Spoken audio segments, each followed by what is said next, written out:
تفسیر القرآن آج کا سبق سورۃ الانفال آیت نمبر 72 سے 73 تک۔ اعوذ باللہ من الشیطان الرجیم، بسم اللہ الرحمن الرحیم۔ ان الذین آمنوا وہاجروا وجاہدوا باموالہم وانفسہم فی سبیل اللہ والذین آووا ونصروا اولئک بعضهم اولیاء بعض والذین آمنوا ولم یہاجروا ما لکم من ولایتہم من شیء حتی یہاجروا وَإِنِ اسْتَنصَرُوكُمْ فِي الدِّينِ فَعَلَيْكُمُ النَّصْرُ إِلَّا عَلَىٰ قَوْمٍ بَيْنَكُمْ وَبَيْنَهُم مِّيثَاقٌ وَاللَّهُ بِمَا تَعْمَلُونَ بَصِيرٌ وَالَّذِينَ كَفَرُوا بَعْضُهُمْ أَوْلِيَاءُ بَعْضٍ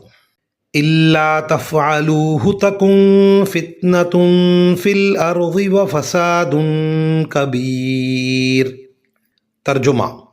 جو لوگ ایمان لائے ہیں اور انہوں نے ہجرت کی ہے اور اپنے مالوں اور جانوں سے اللہ کے راستے میں جہاد کیا ہے، اور جنہوں نے ان کو مدینہ میں آباد کیا اور ان کی مدد کی، یہ سب لوگ آپس میں ایک دوسرے کے ولی وارث ہیں۔ اور جو لوگ ایمان لے آئے ہیں مگر انہوں نے ہجرت نہیں کی، جب تک وہ ہجرت نہ کر لیں، اے مسلمانوں، تمہارا ان سے وراثت کا کوئی رشتہ نہیں ہے۔ ہاں، اگر دین کی وجہ سے وہ تم سے کوئی مدد مانگیں تو تم پر ان کی مدد واجب ہے، سوائے اس صورت کے جبکہ وہ مدد کسی ایسی قوم کے خلاف ہو جس کے ساتھ تمہارا کوئی معاہدہ ہے، اور جو کچھ تم کرتے ہو اللہ اسے اچھی طرح دیکھتا ہے۔ اور جن لوگوں نے کفر اپنا رکھا ہے وہ آپس میں ایک دوسرے کے ولی وارث ہیں۔ اگر تم ایسا نہیں کرو گے تو زمین میں فتنہ اور بڑا فساد برپا ہوگا۔ ان آیات میں میراث کے کچھ وہ احکام بیان فرمائے گئے ہیں جو مسلمانوں کی مکہ مکرمہ سے ہجرت کے نتیجے میں پیدا ہوئے تھے۔ اللہ تعالیٰ نے یہ اصول شروع سے طے فرما دیا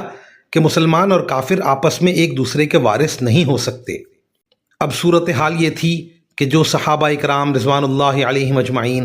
مکہ مکرمہ سے ہجرت کر کے مدینہ منورہ آ گئے تھے، ان میں سے بہت سے ایسے تھے کہ ان کے رشتہ دار جو ان کے وارث ہو سکتے تھے سب مکہ مکرمہ میں رہ گئے تھے۔ ان میں سے اکثر تو وہ تھے جو کافر تھے اور مسلمان ہی نہیں ہوئے تھے۔ وہ مسلمانوں کے اس لیے وارث نہیں ہو سکتے تھے کہ ان کے درمیان کفر اور ایمان کا فاصلہ حائل تھا۔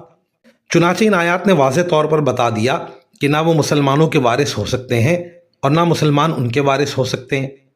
اور مہاجرین کے کچھ رشتہ دار ایسے بھی تھے جو مسلمان تو ہو گئے تھے لیکن انہوں نے مدینہ منورہ کی طرف ہجرت نہیں کی تھی۔ ان کے بارے میں بھی اس آیت نے یہ حکم دیا کہ مہاجر مسلمانوں کا ان سے بھی وراثت کا کوئی رشتہ نہیں۔ اس کی ایک وجہ تو یہ تھی کہ اس وقت تمام مسلمانوں کے ذمے فرض تھا کہ وہ مکہ مکرمہ سے ہجرت کریں،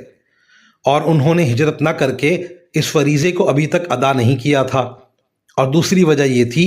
کہ مہاجر مسلمان مدینہ منورہ میں تھے جو دارالاسلام تھا، اور وہ حضرات مکہ مکرمہ میں جو اس وقت دارالحرب تھا، اور دونوں کے درمیان بڑی رکاوٹیں حائل تھیں۔ بہر صورت مہاجر مسلمانوں کے جو رشتہ دار مکہ مکرمہ میں رہ گئے تھے، چاہے وہ مسلمان ہوں یا غیر مسلم، ان کے ساتھ مہاجرین کا وراثت کا رشتہ ٹوٹ چکا تھا، جس کا نتیجہ یہ تھا کہ اگر ان کا کوئی رشتہ دار مکہ مکرمہ میں فوت ہوتا تو اس کے ترکے میں ان مہاجرین کا کوئی حصہ نہیں ہوتا تھا، اور اگر ان مہاجرین میں سے کوئی مدینہ منورہ میں فوت ہوتا تو اس کی میراث میں اس کے مکی رشتہ داروں کا کوئی حصہ نہیں ہوتا تھا۔ دوسری طرف جو مہاجرین مدینہ منورہ آ کر آباد ہو گئے تھے ان کو انصار مدینہ نے اپنے گھروں میں ٹھہرایا تھا۔ حضرت صلی اللہ علیہ وسلم نے ہر مہاجر صحابی کا کسی انصاری صحابی سے بھائی چارہ قائم کر دیا تھا جسے مواخات کہتے ہیں۔ اس آیت کریمہ نے یہ حکم دیا کہ اب مہاجرین کے وارث ان کے مکی رشتہ داروں کے بجائے وہ انصاری صحابہ اکرام رضوان اللہ علیہم اجمعین ہوں گے جن کے ساتھ ان کی مواخات قائم کی گئی ہے۔ جن مسلمانوں نے ابھی تک ہجرت نہیں کی، اگرچہ وہ مہاجرین کے وارث نہیں ہیں، لیکن چونکہ بہرحال مسلمان ہیں، اس لیے اگر کافروں کے خلاف مسلمانوں سے کوئی مدد مانگیں تو مہاجر مسلمانوں پر واجب ہے کہ ان کی مدد کریں۔ البتہ ایک صورت ایسی بیان کی گئی جس میں اس طرح کی مدد کرنا مہاجر مسلمانوں کے لیے جائز نہیں، اور وہ یہ کہ جن کافروں کے خلاف مدد مانگ رہے ہیں ان سے مہاجر مسلمانوں کا کوئی جنگ بندی کا معاہدہ ہو چکا ہو۔ ایسی صورت میں اگر وہ اپنے مسلمان بھائیوں کا ساتھ دیتے ہوئے ان کے خلاف کوئی کارروائی کریں گے تو یہ بدعہدی ہوگی، اس لیے ایسی مدد کو ناجائز قرار دے دیا گیا۔ اس سے اندازہ لگایا جا سکتا ہے کہ غیر مسلموں کے ساتھ جب کوئی معاہدہ ہو جائے تو اپنے مسلمان بھائیوں کی مدد کے لیے بھی اس کی خلاف ورزی کو اسلام نے جائز نہیں رکھا۔ چنانچہ صلح حدیبیہ کے موقع پر کئی واقعات ایسے پیش آئے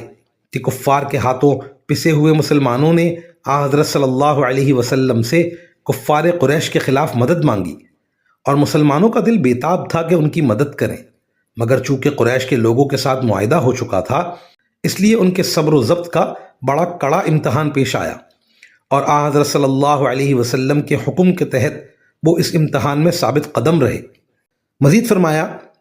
کہ جو تمام احکام ان آیات میں بیان فرمائے گئے ہیں جن میں میراث اور غیر مہاجر مسلمانوں کی مدد کے احکام ہیں،